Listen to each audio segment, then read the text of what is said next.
Hello, and welcome to ETX Covered. I'm David Lippman. January 6, 2021 was a day that will live forever in the American consciousness. A rally in support of President Donald Trump turned into a riot as people broke into the U.S. Capitol and forced Congress to stop counting the electoral votes that would name Joe Biden the next president.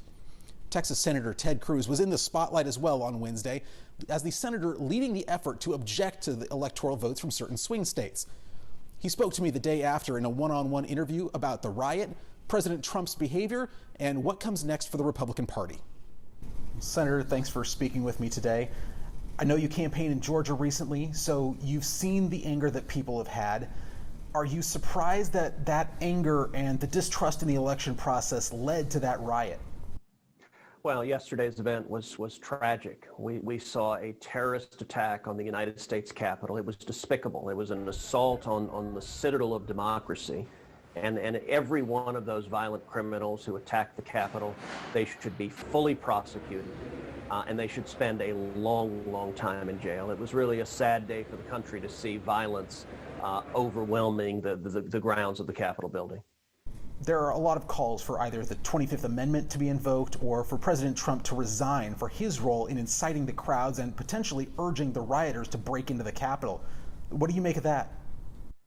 Well, I think the president's rhetoric was irresponsible. I think it was reckless, and I don't think it was remotely helpful. I think the calls for extreme action, things like the 25th Amendment, I don't think that's going to prove necessary. We have 13 days remaining of the president's tenure. He will leave office at noon on January 20th, and we are now in the process of a peaceful transition of power to the next administration, to the Joe Biden presidency. And that process commenced very early this morning when the Congress certified the results of this election. And at this point, we will do as we have done with each of the transitions from one president to the next.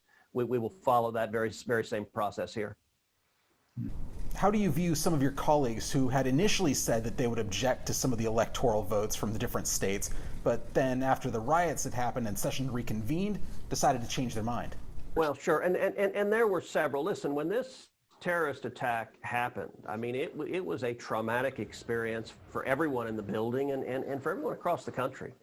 I mean, I can tell you about the experience. I mean, we were on the Senate floor. We had all 100 senators were seated at our desks. Vice President Pence was presiding. Senator James Lankford, a Republican from Oklahoma, was speaking. And as he's speaking, we suddenly saw the Secret Service rush in and escort the vice president out of the room. And we're kind of looking around going, all right, well, what's going on? What's happening? And then shortly afterwards, more law enforcement came in, and then Capitol Police came in, and we halted the proceedings, and they barricaded the doors. And so we didn't know what was happening. When the assault began, we were in the Senate chamber, had no idea what was happening outside. And initially, they barricaded us in the Senate chamber with armed law enforcement officers protecting the chamber. I assume they did the same in the House.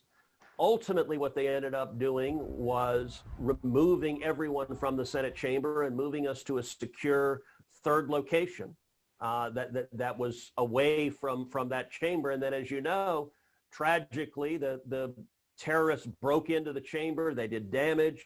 It was horrific. It was horrific to see. We spent several hours watching the events unfold, horrified to see people breaking into our Capitol, to see people really marring the democratic processes that we have. I'll tell you, though, I ended last night very proud of our country, because after that terrorist attack, law enforcement went in, Capitol Police and Secret Service. They bravely confronted the terrorists. They bravely removed them. They secured the Capitol. And then we went back to the Capitol. We went back to the Senate chamber, back to the House chamber. We went back and finished doing our jobs. We finished debating the objections that had been raised and debating the proposal that I had put forth to consider an election commission to protect the integrity of our elections. And then we moved forward and certified the results. And I was proud to see that the violent mob was not going to stop the United States Congress from doing the job we were elected to do. Well, it seems like the Republican Party has a pretty clear fracture within it. The party lost the White House and the Senate in this election and lost the House a couple years ago. So what do you think the GOP does from here? Well, the next step is that we will have a peaceful transition of power to the next administration. Joe Biden will be the next president. He will be sworn in on January 20th. Unfortunately, we're going to have, in addition to a Biden administration, we're going to have a Democratic Senate and a Democratic House. That means we're going to see a lot of proposals that I believe are quite radical and that will be very harmful to the state of Texas. And so I will continue doing what I've done for 8 years serving in the Senate, which is fighting for the men and women of Texas, fighting for more jobs, for higher wages, for more opportunity, supporting our safety and security, whether it's law enforcement or our military, and protecting our constitutional rights. And I think we are going to see some dangerous and radical proposal in the far left. And I fully expect to lead the fight, defending the people of Texas and defending our jobs and defending our freedom. The Republican Party still has a lot of strength in Texas, but it seems to have lost that nationwide. Do you think it can get it back either through a change in policy or a change in tone and message? Well, right now our nation is badly divided, and there's sharp disagreements. I hope we see the country coming together more. If you look at the last 4 years, I think there's an incredible record of success on the policy front. I think we've adopted policies that have been good for the country, that have been good for the state of Texas. We've adopted policies, low taxes, low regulations that have helped millions of small businesses, that have created millions of jobs, that have helped wages to rise all across the country. All of that has been good and important and extraordinary. I think tragically, the next 2 years, we're going to see some very misguided policy that's going to do a lot of harm.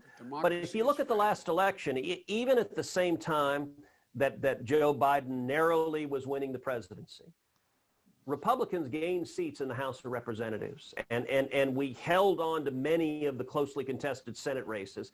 I think the American people want common sense conservative policies. At the same time, I think the American people don't want some of the overheated rhetoric that we've heard from the president, some of the rhetoric that particularly yesterday, I think really crossed a line and was irresponsible. Senator Cruz, we appreciate the time.